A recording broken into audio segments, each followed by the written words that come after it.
اللہ اللہ اللہ اللہ۔ دوسری روایت میں ایک ابن عباس رضی اللہ عنہ نے بیان کیا کہ رسول اللہ صلی اللہ علیہ وسلم نے فرمایا سقیتو، عبداللہ ابن عباس کہتے میں نے رسول اللہ صلی اللہ علیہ وسلم کو زمزم کا پانی پلایا اور آپ کھڑے ہوئے تھے۔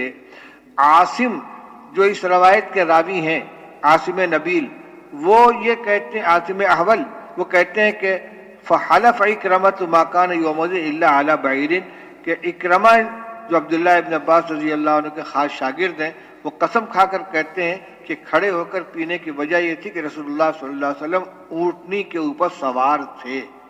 اور یہ ادھر کا لفظ بھی یہی ہے، آپ نے فرمایا تھا کہ لولا ان تغلبوا لنزلت، اگر مجھے اندیشہ نہ ہوتا کہ تم مغلوب ہو جاؤ گے تو میں اونٹنی سے اترتا۔ اس کا مطلب یہ کہ آپ نے اونٹنی پر سوار، اور یہ اونٹنی پر سوار ہونا کھڑے ہونے کے حکم میں ہے۔ بتلانا یہ ہے کہ آپ کا اونٹنی یہ کھڑے ہو کر پانی پینا یہ مستقل نہیں تھا، بلکہ چونکہ آپ کھڑے ہوئے تھے اس لیے پی لیا۔ باقی پانیوں کا ادب یہ ہے کہ بیٹھ کر پیا جائے، لیکن زمزم کا ادب یہ کہ جس حال میں ملے اسی حال میں پی لیا جائے۔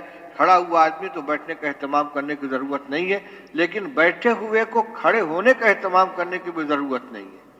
بہت سے لوگ سمجھتے ہیں کہ زمزم کا پانی ہے تو بہرحال کھڑے ہو کر پینا ہوگا، اور کھڑے ہو کر پینا یہ اس کا ادب ہے، یہ لازمی عمل نہیں ہے بلکہ گنجائش ہے۔